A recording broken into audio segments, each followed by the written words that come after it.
Professor Hall, we meet at last. The curriculum crisis. It ends tonight. Of course it ends tonight, but not in the way that you're thinking. That's why I've come here, to enjoy every minute of it.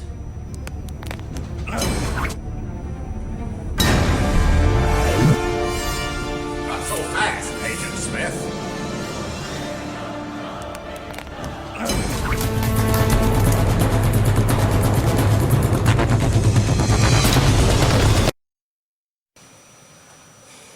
That's a nice fantasy, but we need a more practical solution to the curriculum problem. I can dream, can't I? Why am I the bad guy?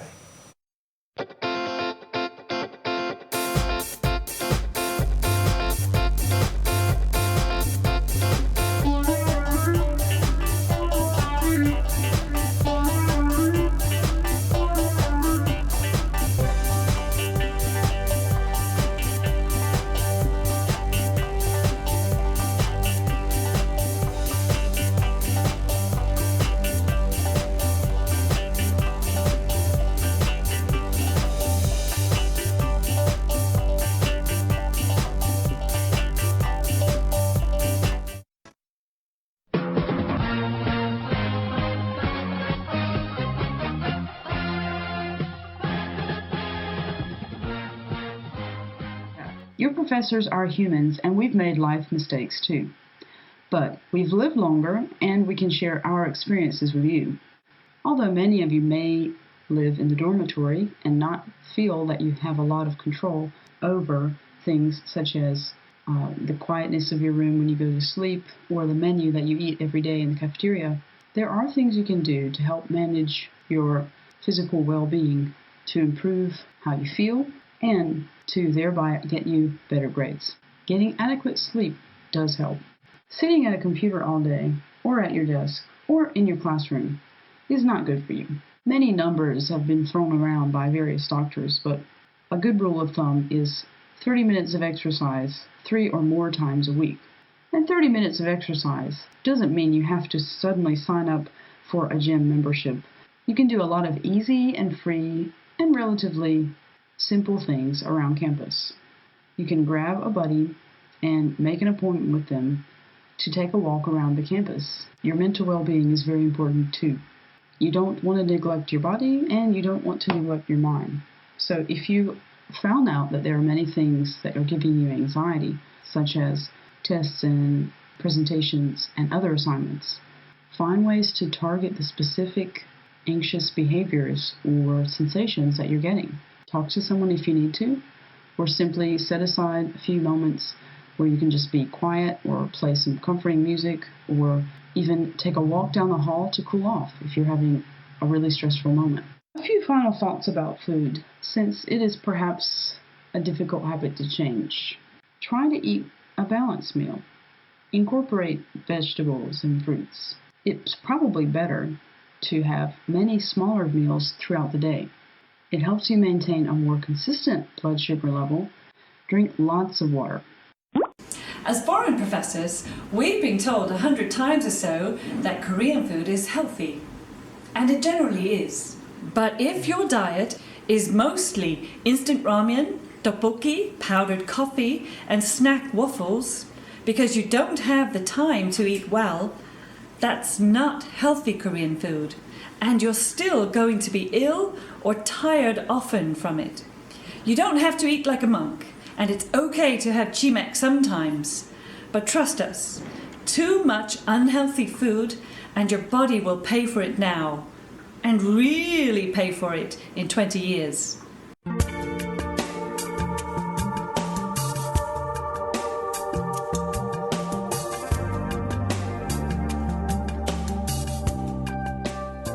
In this next section, we're going to discuss some rather adult issues. Remember that we're giving our own opinions as professors. Some of the things we're going to talk about are unpleasant, but it's our feeling that this is information you need and that you're unlikely to get as college students. Usually when people talk about addictions, they mean cigarettes or illegal drugs. Those are real and potentially dangerous substances that university students can become addicted to. What you probably don't realize is that many common activities can also be addictive and can interfere with your ability to function. Look at the following graphic and ask yourself whether you have ever been at risk of making any of these activities such a large part of your life that you couldn't stop, or if any of these activities interfered with family or personal relationships, or with your studies. I've had some friends who were kicked out of college in Canada over drugs, but far more friends who failed because of video games. So in determining whether or not you have an addiction, ask yourself a few questions. Is what I'm doing an occasional enjoyment, or is it beginning to run my life? Is what I'm doing dangerous to my health? Are all of my friends beginning to be people who have the same habit? If any of these questions are true, you might think of managing or eliminating that addiction. Some addictions are worse than others. I think chocolate is not a bad addiction to have. The next topic we'd like to discuss is drinking. I admit I drank enough in college, and so I'm not going to sound like a hypocrite and tell you to never drink.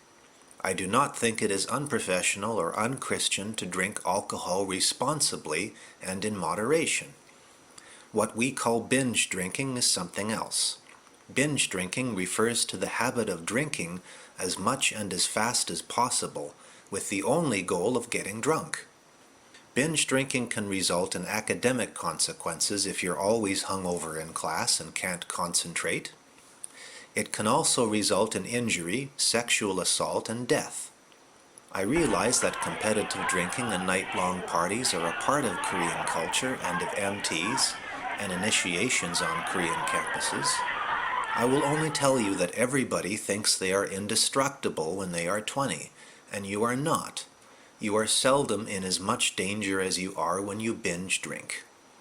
So if you want to enjoy drinking but don't want to drink dangerously or irresponsibly, here is some advice that I can give you from hard experience. Know what you're drinking. What is the alcohol percentage? Understand that drinks like soju and gin are much, much stronger than beer. Do not drink on an empty stomach.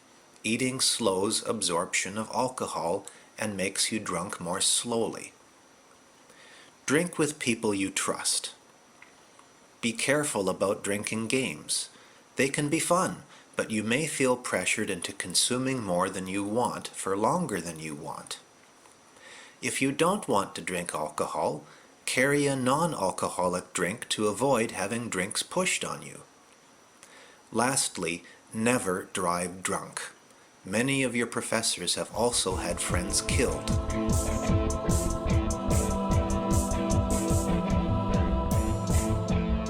As professors, it feels futile to tell you to think about cutting down on your use of your smartphones. Every day, students block the sidewalk or the subway platform while they use their phones.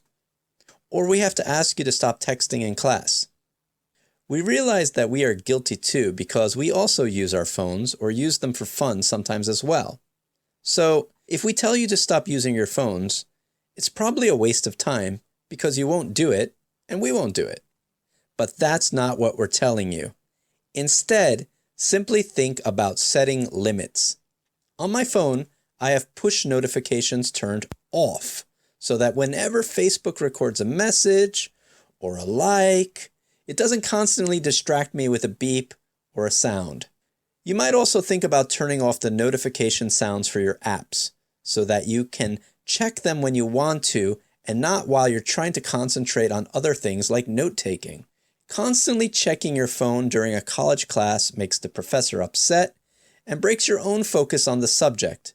Smartphones are a wonderful invention, but psychologists and researchers are just beginning to understand the problems of addiction to them. And in some respects, smartphones act upon the brain like some drugs do, giving a short shot of reward with each bing or like. At least be aware of the time you are spending on your phone every day. Or set aside a time every day where you do not use your phone, such as the walk home from the bus or train station. In 60 years, When you're an old, elderly person, you will think back to the memories of when you were young, the moments when you saw some birds or flowers or the sunset, or had a deep conversation with a friend. These will all be much more precious than you and your Angry Bird score. We don't want you to avoid having fun out of fear. College is a time to try new experiences and to push your limits and to enjoy yourself. We are telling you to have fun safely.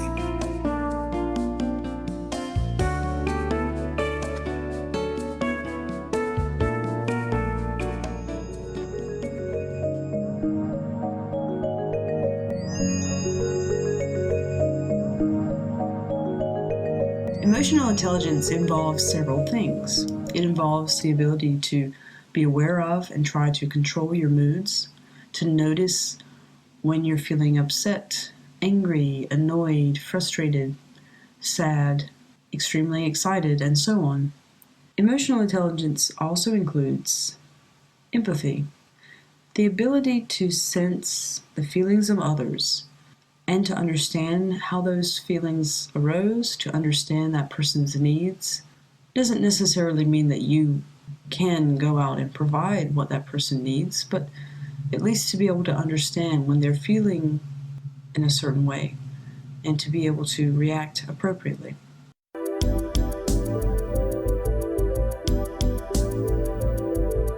Dealing with professors may not be a life skill per se, in that you will only deal with professors while you're a university student. But some of the habits you form now with superiors will affect your future experiences with bosses and other authority figures. Unless you're Donald Trump, you'll someday have to relate to people above you. In short, your professors have many students. It's up to you to be noticed. You can stand out either as an exceptional student or as a problem. There are different types of professors, but in general, we're human beings. If you like us, we like you back. So what do exceptional students do? Exceptional students value the class and what's taught. They support what the professor is doing. They are on time, they participate and ask questions. They begin the course by being formal and respectful to the professor and gradually read his or her tone and body language to determine how casual they should be. Some professors enjoy an informal tone and others will be offended. Problem students, by missing class or not paying attention, tell the professor that they do not value him or her or the class. They contribute nothing to the class but always want special treatment when they're failing. They see the class as a burden rather than as an opportunity to improve themselves. They assume "yo dude" is a perfectly fine greeting for a foreign professor because they saw it on TV. Something else you may not have thought much about, but which professors do notice, is where you sit. Where you sit in the classroom tells us a great deal about yourself. If you sit at the front, you are probably competitive and looking for a high grade. You usually get one. If you sit in the middle, you are diligent, but you want to fit into the group and cooperate with others. If you sit at the far side or the back, you don't want to be noticed, so that you can sleep, text message, or look out the window at the girls. Not only are you distracted, but you are least likely to hear the professor clearly. As a result, you are the most likely to fail. Our advice is, not surprisingly, A students usually sit closer. Now we've spoken only about what students should do. What happens when you have a difficult or bad professor? For that, we need to talk about a new subject.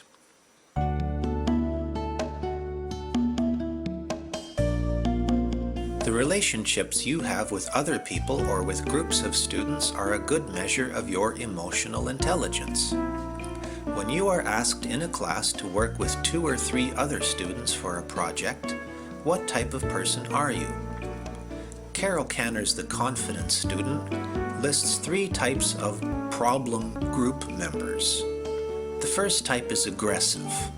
These kind of people try to push their way on everyone else or bully people in the group. They kind of want to boss people around a bit. The second type is passive. Passive students wait to be told what to do, and they give no help. They can frustrate others who have no idea what the passive person wants. The third type is the manipulative group member. These kind of students play games. And I don't mean games like the one you see on this picture. I mean like kind of mental games. They may try to trick others into feeling sorry for them or feeling guilty or feeling some other emotion, all in an effort to get other people to do certain things. The solution is be assertive. Assertive people are polite, however, they want to get things accomplished, and they work towards that goal without wasting time. Your relationships with your professors is just one of many sets of relationships you have with family, friends, other students, and everyone you meet. To have better relationships, the biblical proverb to treat others like you would want them to treat you is a good start. More broadly, you can't always take. Sometimes you have to give back. The basis of good relationships is respect and trust. How can we build these qualities? Traditional Korean culture is hierarchical, and some conversations are only one person speaking to the other. Nevertheless, there are some universal rules in human relationships. Mutual respect builds mutual trust. Part of managing your emotional intelligence is also managing your personal relationships. Here are a few tips on how to build better ones. Most of these behaviors bring reciprocity. That is, if you treat others well, they're more likely to treat you well as well. Good personal relationships will also bring good career and professional alliances for the future.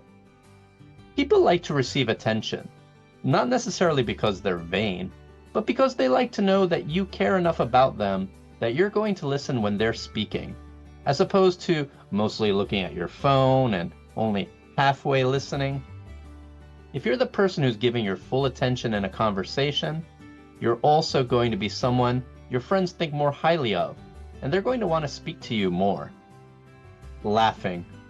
You probably know that laughing is good exercise, but laughing also makes you feel good. If others see you laugh, they'll laugh as well, and then all of you will feel good. Eye contact. It's true that in some cultures, and sometimes even here, eye contact can be sometimes seen as disrespectful or even rude. But in general, looking at people when they're speaking to you shows that you're interested in what they have to say, and it allows you to gain helpful information on that person's mood, their emotions, and maybe how they're doing that day. Speaking audibly so that other people can hear you is very important. Don't mumble. Don't be that person who's always half muttering under their breath, half hoping that others won't hear you, and you can simply brush it off. Speak audibly. Let your confidence show in your voice, and you don't get points for saying something if no one can hear you. Pay attention to your own behavior. Some people can be insecure. They can go through life feeling guilty or regretting even small actions or mistakes. But often we don't think about how others perceive us. Take note of whether your conversational habits or other small behaviors such as interrupting people, sarcasm, nitpicking, if these things annoy others. If you want to come across as friendlier, work on avoiding these actions. Try to develop a consciousness about your body language, how you sit in class, how you present yourself when you meet new people or when you speak to your professors, for example. This is one of the reasons that people can misunderstand things when they're sending emails back and forth. Because when you send an email, you don't see that person's body language. You don't see whether they're actually smiling. You can't hear the tone of their voice. Develop a consciousness of what your eyes are looking at. Whatever they're looking at is normally where your attention is. Ask yourself, what are my hands and my legs doing? If you fidget, That is, if you make small wiggling movements. It suggests impatience. Consider what you can do to make your body language work in the way you'd like it to. Unless you shared your room with your brother or sister, college may be the first time you've had to share a living space with other people, whether you're in a dormitory or some sort of off-campus apartment arrangement. Dealing with living with other people is an important part of interpersonal skills, and the intelligence you learn and apply to this skill will serve you well if you have your own family someday. Personally, I don't think it's good to live with your best friend, because there will be times where you need some alone time, or you need to get out and visit other people. And if you live with your best friend, it will be harder to do so. But living with people you don't know also brings unique challenges. How are you going to negotiate noisy versus quiet times for sleeping? Or how will you compromise on your preference for a clean versus an easygoing and untidy room? Being able to talk to your roommate about these issues honestly in advance will probably prevent arguments and coldness in the future. All the advice in this episode is good advice for things you can do to build better relationships. Under normal circumstances, if you're nice to people, they will probably be nice back to you. The problem is often life does not give us normal circumstances. People disagree, people argue, people misunderstand, and people fight. Where emotional intelligence really shines is in the behaviors people use to solve conflicts. What are some stupid things that people do to solve conflicts? Things that are ultimately hurtful to everyone. Being passive-aggressive. That person made me angry, so rather than telling him and dealing with it, I will pretend I like him but try to destroy him secretly. Being a martyr.